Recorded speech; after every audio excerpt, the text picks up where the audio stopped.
가끔 나는 누구일까? 이런 철학적인 질문을 혹시 던지시는 때가 있으십니까? 난 누구지? 난 뭐지? 이런 어떤 우리가 철학적인 질문을 가끔은 아니면 실존적으로 내가 어떤 사람이지?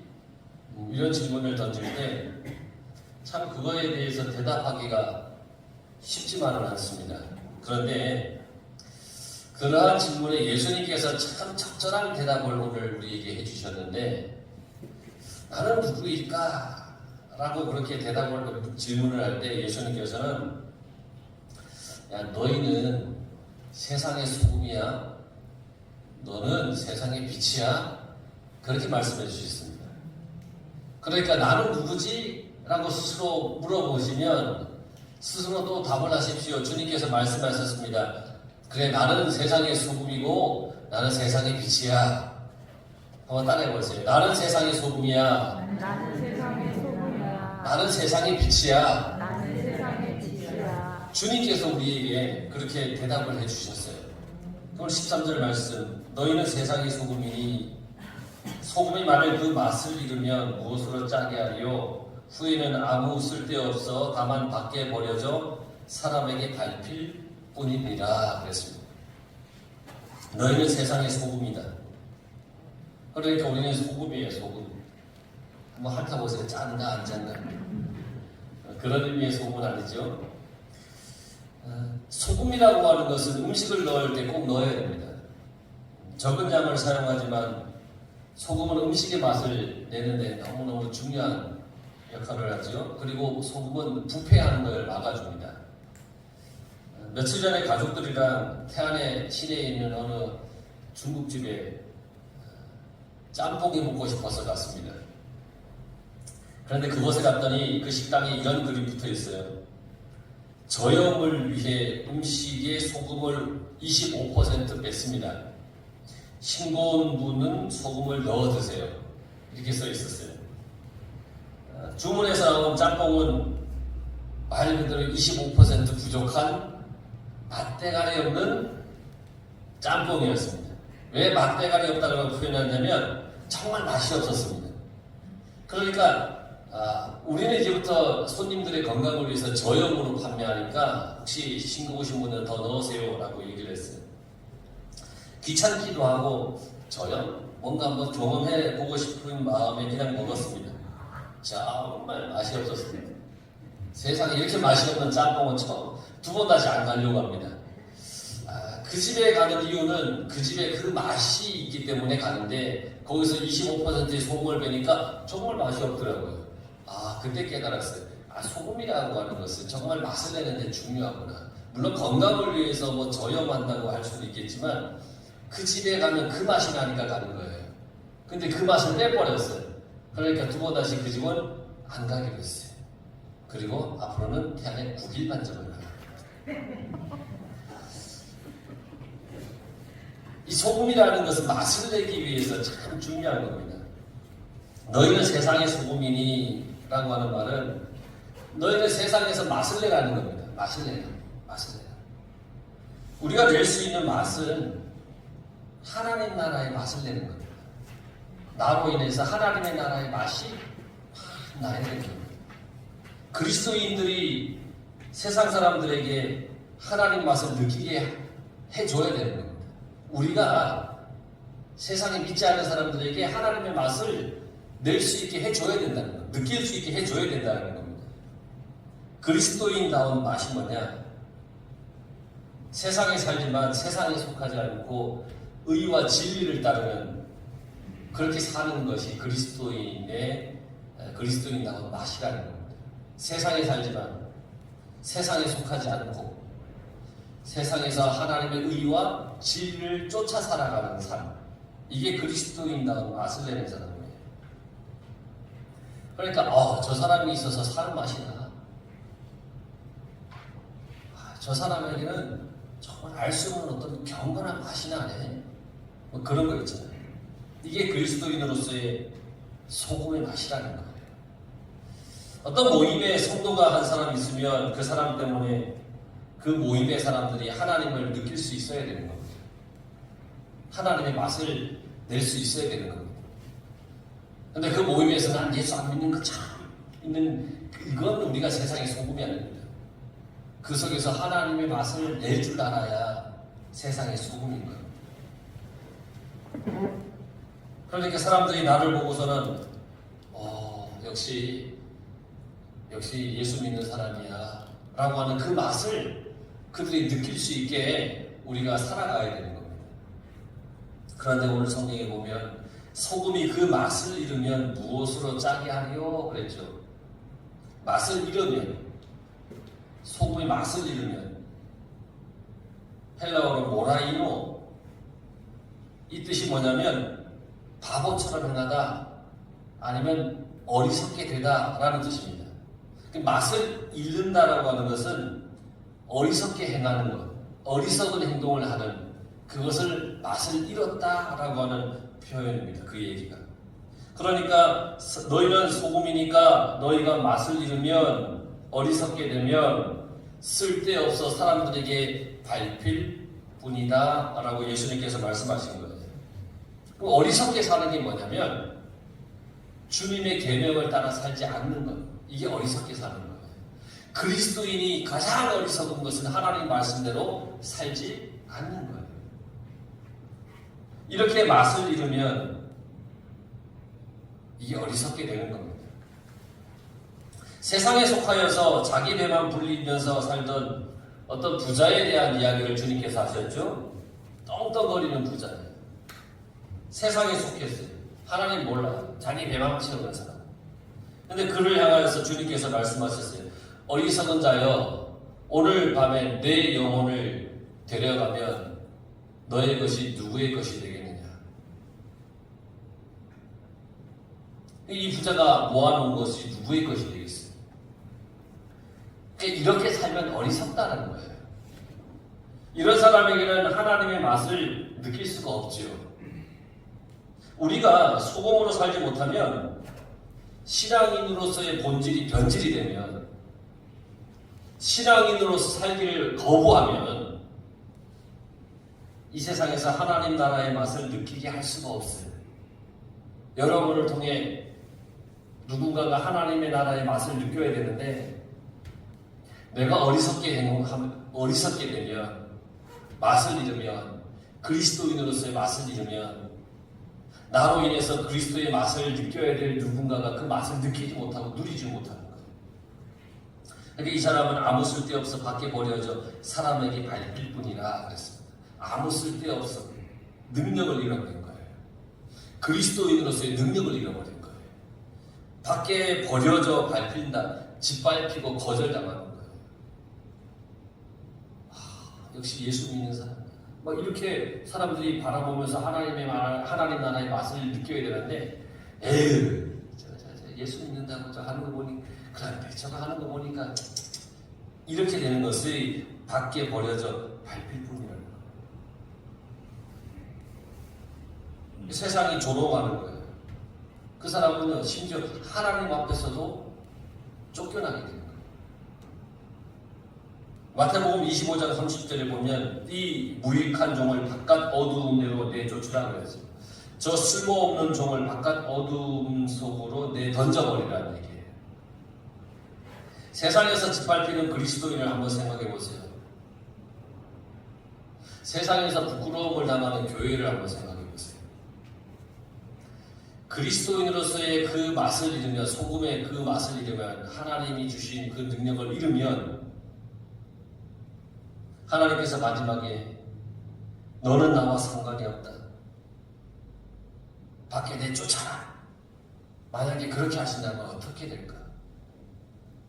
소금의 맛을 잃으면 안 됩니다. 그리스도인이 하나님 나라의 맛을 잃으면 안 됩니다. 오히려 우리는 어떻게 되냐면 그 맛을 내는 사람이 돼야 됩니다. 어떻게 맛을 낼 수가 있을까요?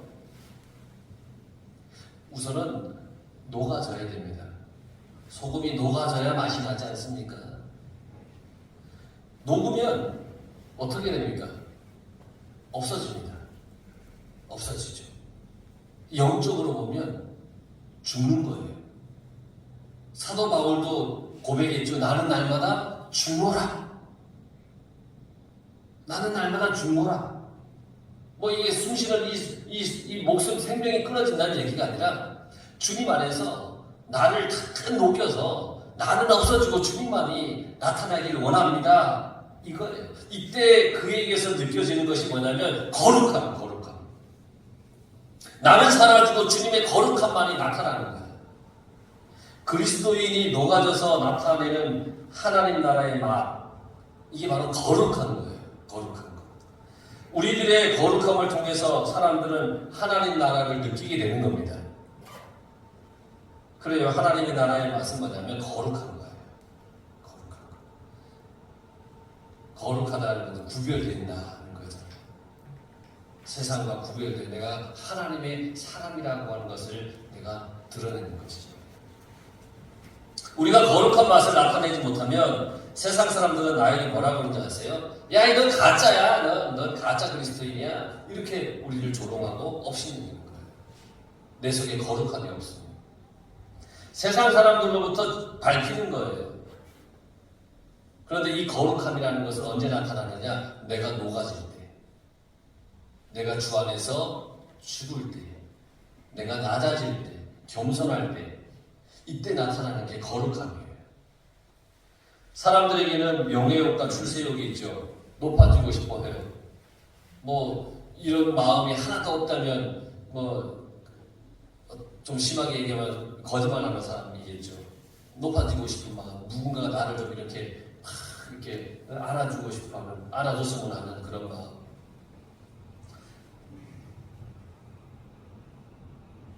그러니까 그런 마음이 없으면 있어요, 사람들이.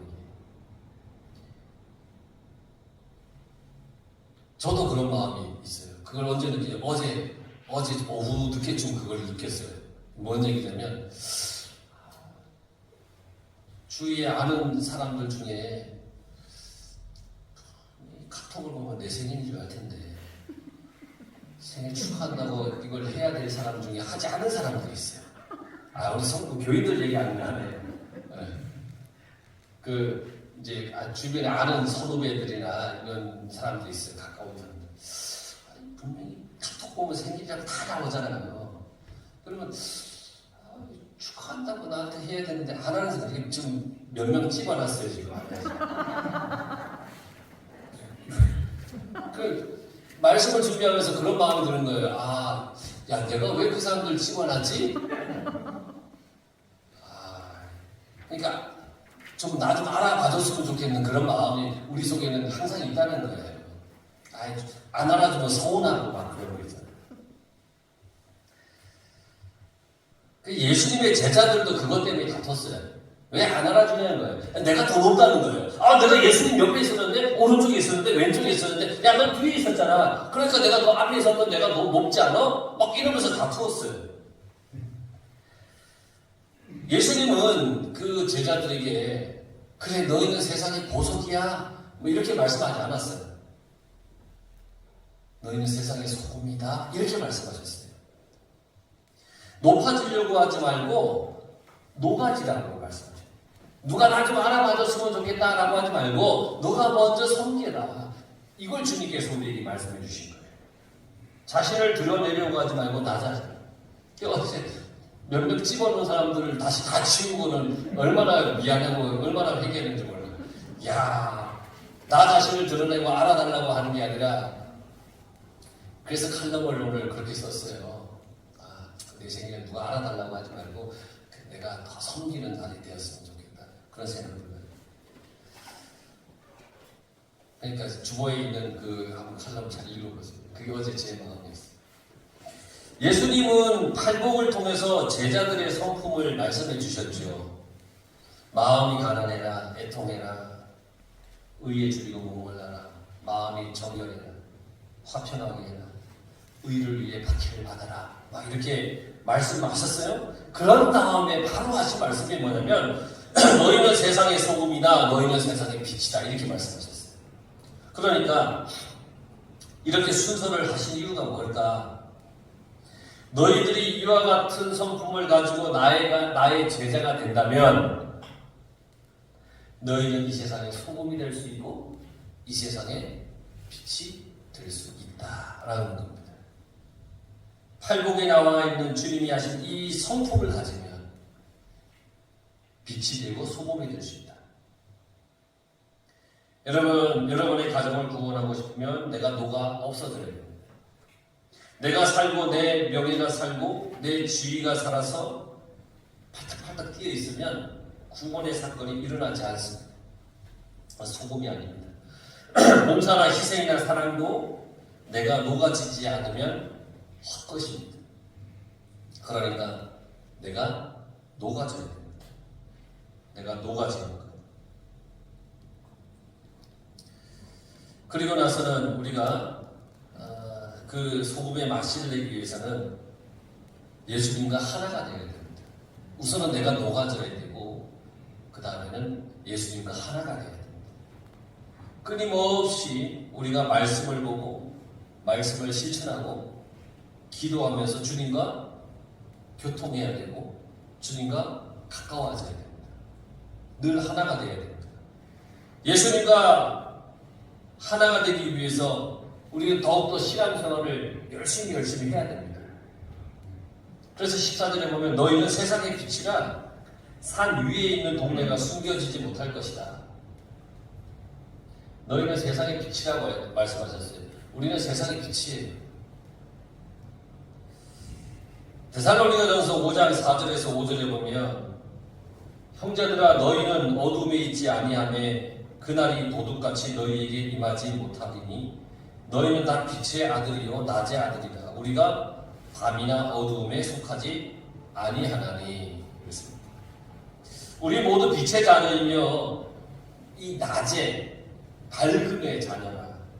그래서 우리가 밤이나 어두움에 속한 사람이 아니라고 말씀하셨어요. 에베소서 5장 8절에 보면 너희가 전에는 어둠이더니 이제는 주 안에서 빛이라. 빛의 자녀처럼 행하라. 전에는 어둠 가운데 죄악 가운데 있었지만 이제는 예수 그리스도로 인하여서 빛의 자녀가 되었기 때문에 빛처럼 행하라. 빛 가운데 행하라. 빛의 자녀처럼 행하라. 그렇게 말씀하고 있어요. 이게 사도 바울의 간곡한 부탁이었어요. 빛의 자녀처럼 살아야 된다. 산 위에 있는 동네가 숨겨지지 못할 것이라고 했습니다. 교회는 모든 사람들이 잘 볼 수 있는 산 위에 자리 잡은 동네와 같아야 된다는 겁니다. 그리고 교회는 사람들로부터 숨겨질 수가 없습니다. 교회는 나타나야 됩니다. 보여져야 됩니다. 이스라엘은 전쟁이 많아서 방어를 위해 산 위에 도시를 만들었습니다. 시편 2편 2절에서 3절에 보면 말일에 하나님의 전에 산이 모든 산꼭대기에 굳게 설 것이요 모든 작은 산 위에 뛰어나리니 만방이 그리로 모여들 것이라. 많은 백성이 가며 이르기를 오라 우리가 여호와의 산에 오르며 야곱의 하나님의 전에 이르자. 그가 그의 길을 우리에게 가르치실 것이라. 그랬습니다. 교회는 산 위에 자리 잡은 예루살렘 성전과 같아야 됩니다. 모든 백성이 보고 모여드는 곳이 되어야 됩니다.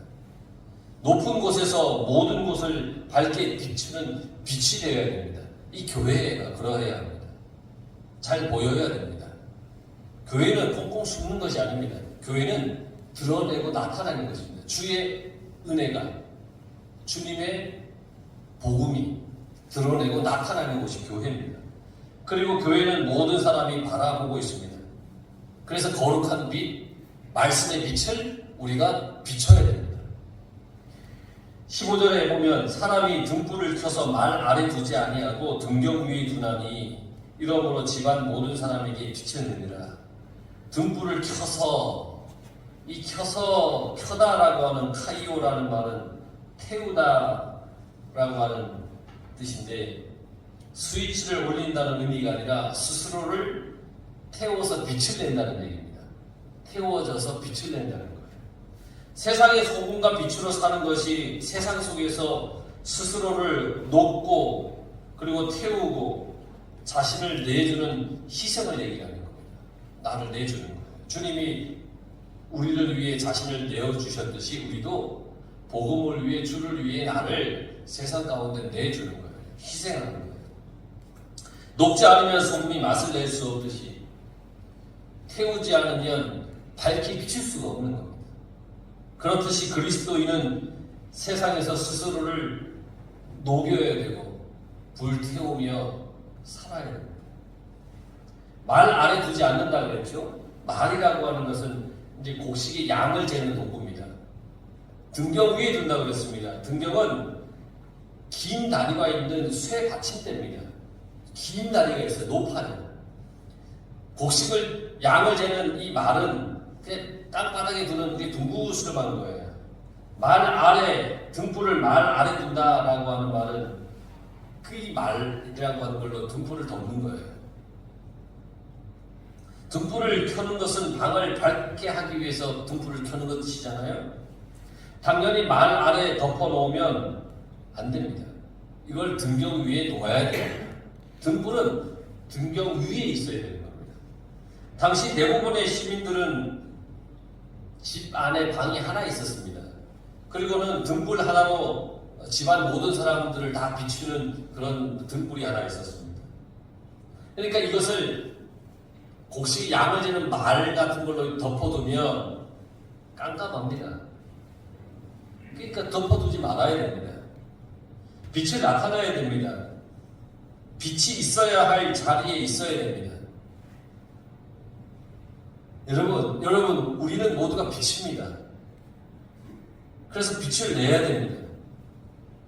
지금 내가 어디 있는가를 한번 잘 생각해 보세요. 말 아래 들어가 있지는 않는가?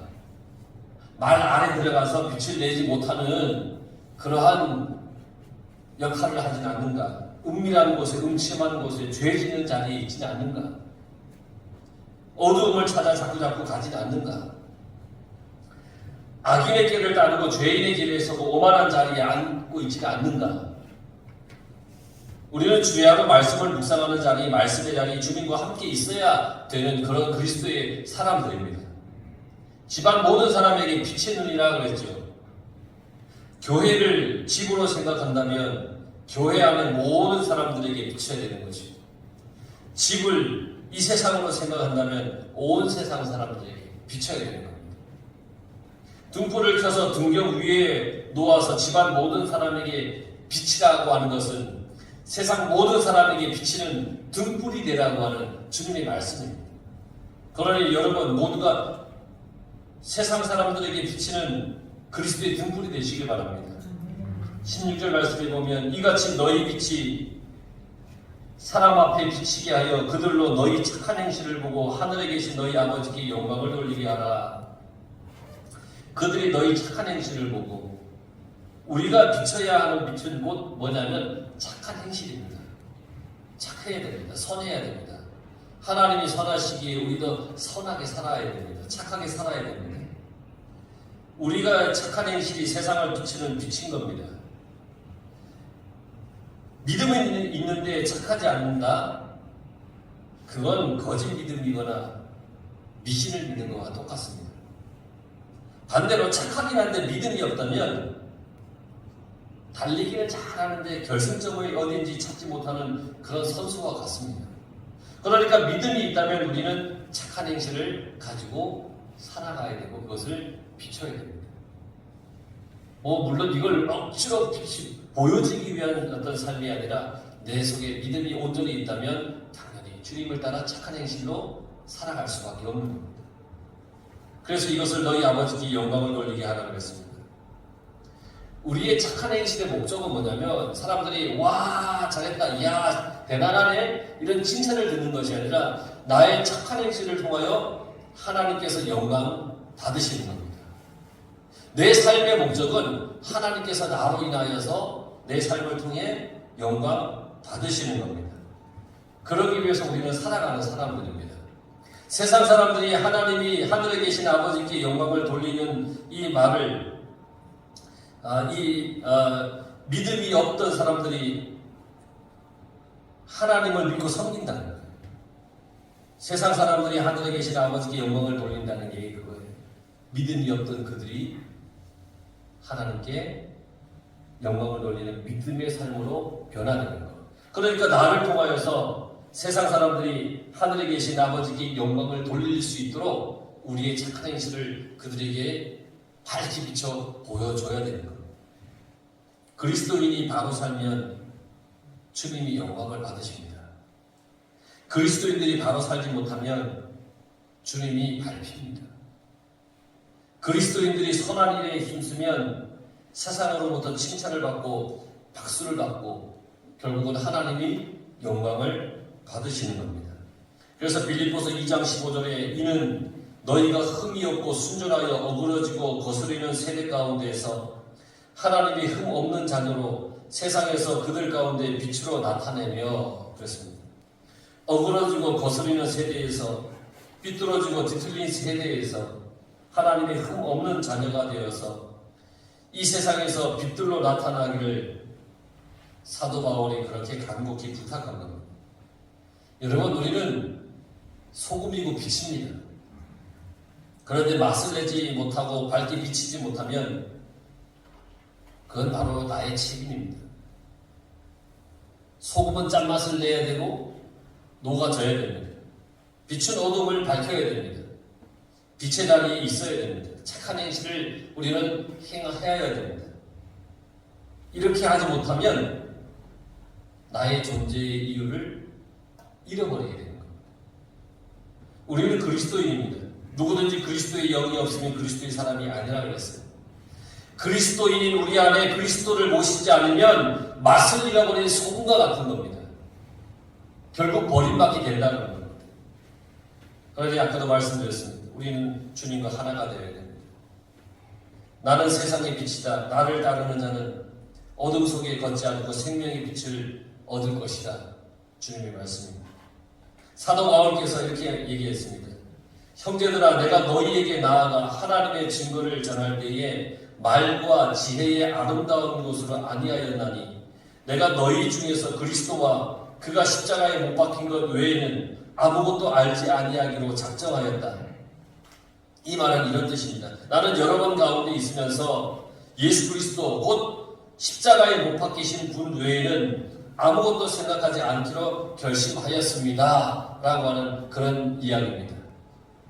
주님과 하나가 되기 위해서 우리는 끊임없이 하나님의 말씀을 듣고 그리고 기도를 해야 됩니다. 생명의 빛, 말씀의 빛, 사랑의 빛, 나아가서 평화의 빛을 우리는 밝힐 수 있어야 되는 겁니다. 여러분 모두가 세상의 소금과 빛이 되어서 하나님의 거룩한 자녀로 여러분들이 하나님께 영광을 돌리며 살아가시길 간절히 축원합니다.